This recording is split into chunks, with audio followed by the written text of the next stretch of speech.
Hello and welcome back to Up the Villa podcast. This is our predicted lineup slash tactical analysis of Aston Villa v Crystal Palace.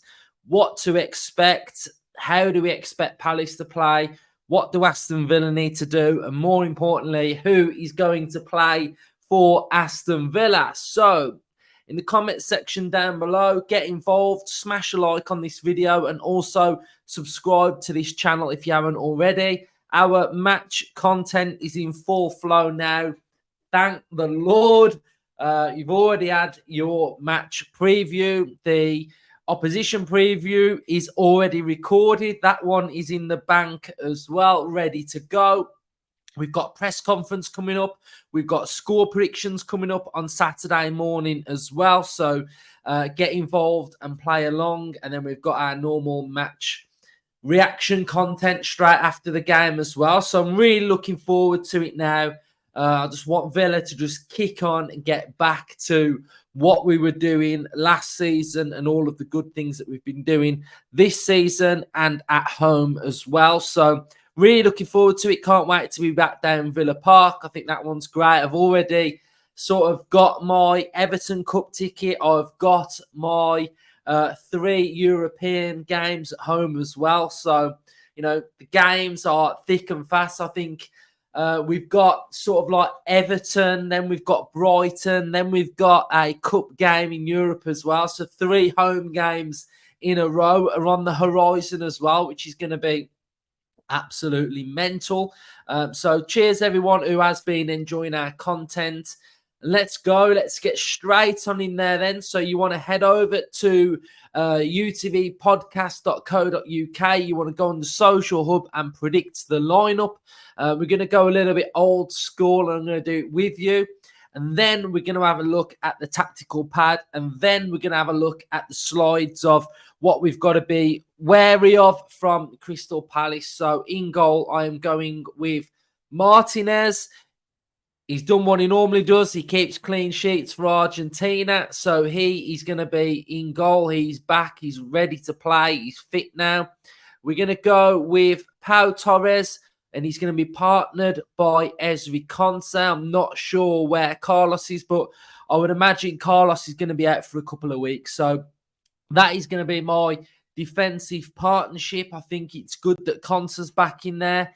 It adds some Aston Villa experience in there. I want Konsa to be the voice in there now. Really step up with the vocal side of things. We are going to go with Matty Cash at right back. And we are going to go with Luca Dean at left back. Moreno is pictured all over the training images. So he is back. But I just think he will make the bench for this one, which potentially he'll come off the bench like we normally rotate our left backs. So, you know, I wouldn't be surprised to see Moreno in there. I'm going to stick with Kamara for this game. And we spoke about Kamara in the match preview. So Kamara keeps his place. And first name on the team sheet for me is Dougie Luiz. So, you know, I want to see Kamara reading the game well, positionally, getting across the pitch. I want to see him doing all of those things. I want to see him being strong in the tackle.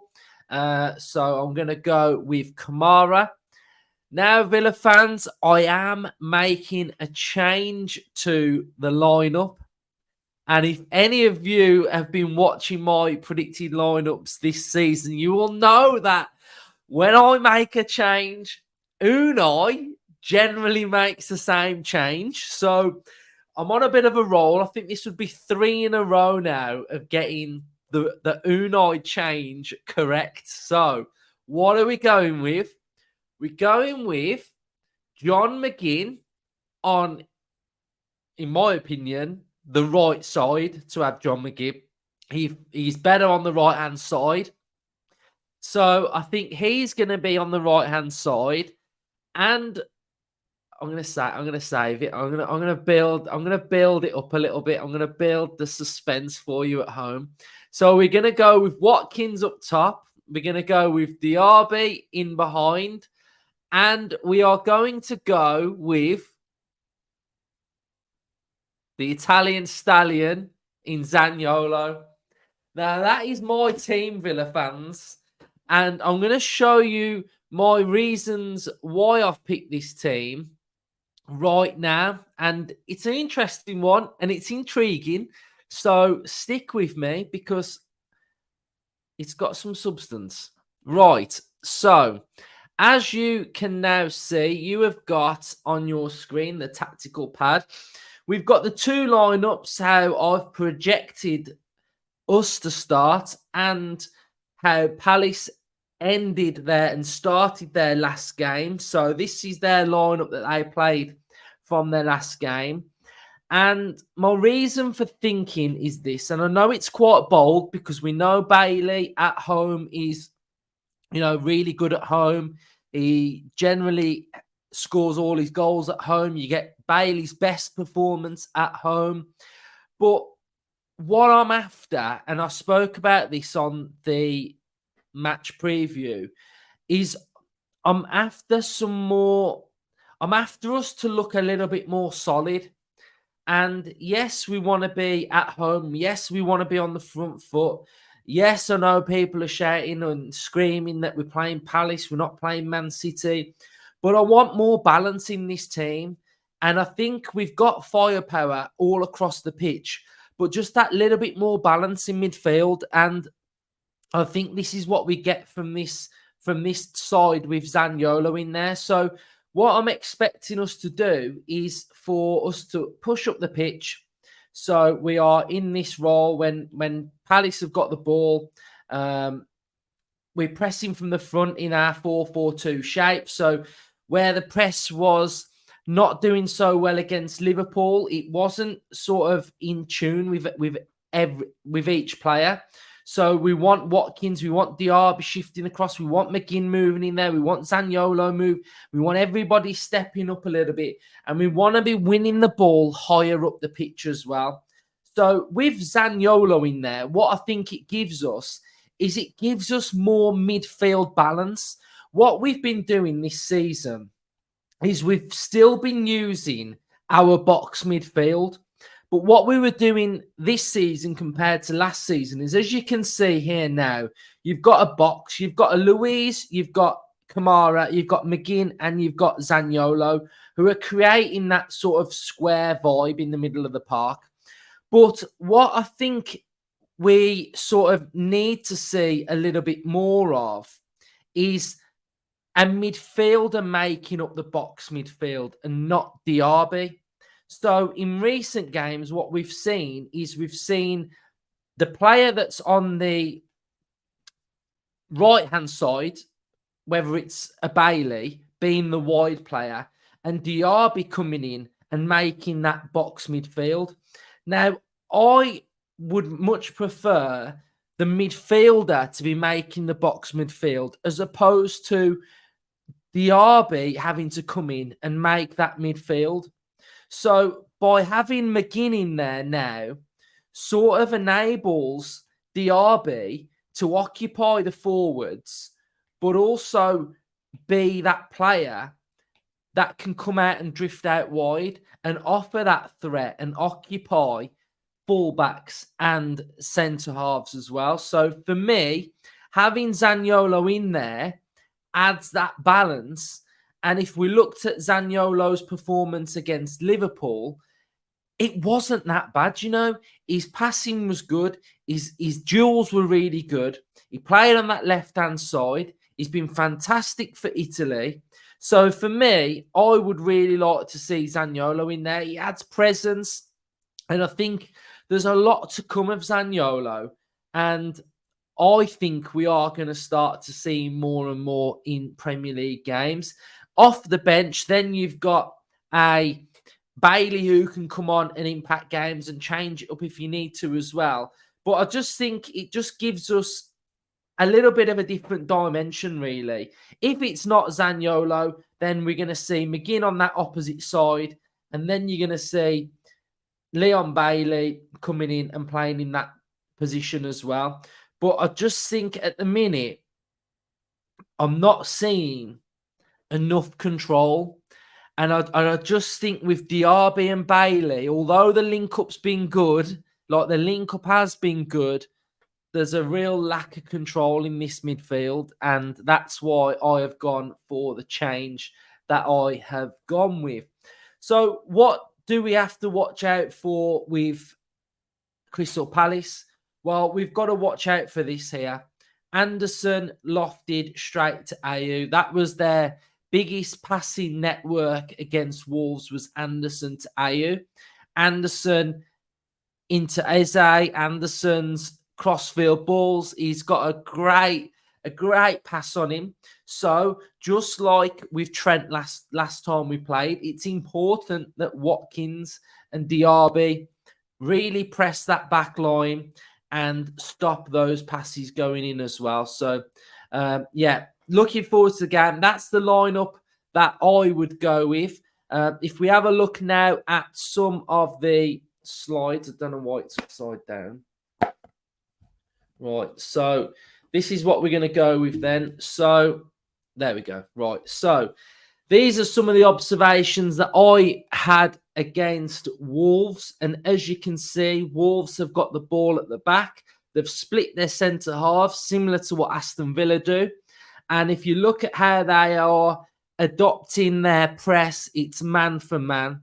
So you've got Ayew, who's was occupying the defender, then occupying the keeper. You've got Edouard, who's occupying this player here. You've got a player that's sort of coming in there, and then you've got Eze occupying that player there.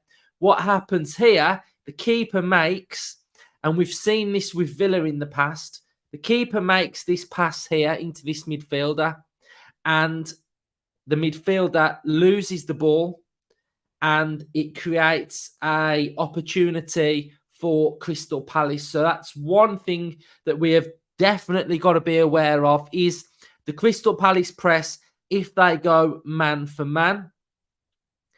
Here we've got their first goal that they scored against Wolves. And as you can see, the shape of their team, you've got Mitchell in acres of space.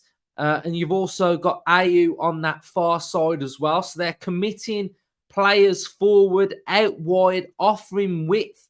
So we've really got to be wary of the through ball into Mitchell, and then Mitchell is just away on that opposite side. We've got another one here. This was the cross, and to be fair, this was a brilliant goal. The Mitchell cross into Edouard, who got in front of his man and was able to finish at the near post. You can see that Palace are committing plenty of bodies forward. Defending of set pieces was a little bit suspect from Crystal Palace. They lost their man twice. Wolves scored twice off set pieces. So that's something that we have, again, got to be looking to exploit. And it was just catalogue of errors for Wolves. There was a pass that went into the defender here. There was pressure on the ball. He ended up losing the ball. So we've really got to be careful of the Palace press when it gets triggered. We've just got to make sure we are positioned correctly. I think the shape of the Wolves team here was quite suspect. It was at walking pace. They weren't ready for the ball. And we've just got to be wary and 100% all of the time in our decision making, not get slack, not get loose, and just always be looking for the ball and just be wary of the Palace press. There was another opportunity here. I think this was a ball from Anderson over the top to Eze, and as you can see, Eze occupying sort of like the shoulder of the defender, looking to make runs in behind the lines. So again, we've got to be wary of these balls that are going to be lofted over the top. We know that Aston Villa have a little bit of a weakness with our high line as well. So again, you know, they've got players that can ping balls galore. They've got runners that want to run in behind. We've got, this was the ball that went over the top as well. This was how that goal finished, and it was an Eze lovely, lovely finish. And then this one was just like, I don't know, it felt like Wolves were playing like walk-it football at this phase. It was just like walk it football that we were able to just dribble all the way, 1-2, one touch football in and around the Wolves defence. But yeah, they like to play intricate, nice link up play with a lot of their players. And then this was another goal that they conceded, Crystal Palace. You can see plenty of space, unmarked in the box, goal. So if Villa can look to get Luca Dean on the ball, get our crosses going in, I'd look to have Watkins and Diaby making those runs across defenders. I think they are quite suspect to those crosses. So, you know, I'm really looking forward to it. Do I think Villa are going to win? Yes, I do. But I just think we need to have a real measured performance because they are in form. Like, there's no two ways about it. They're going to fancy coming to Aston Villa and trying to express themselves, try and catch us on the break, try and exploit our high line if that's what we adopt. And, you know, we're going for 9 wins in a row. So Villa are going to look to get on the front foot. Emery's going to want to look to dictate play. So, yeah, I'm just really looking forward to it. But I would make that change. I would put Zaniolo in there. And then we could potentially bring on Bailey. But I wouldn't be surprised if we do start that game with Bailey. So hopefully you've enjoyed this episode, a little bit of a tactical look at it and the lineup in general. So thank you, everybody who's watched this episode. Hopefully you've enjoyed it and learnt a little bit. We've got our opposition preview, which is going to be out tomorrow, which is really, really good. We've got a great guest on for that as well. So that's something for you to look forward to and enjoy. Thanks, everyone, for watching. Up the Villa.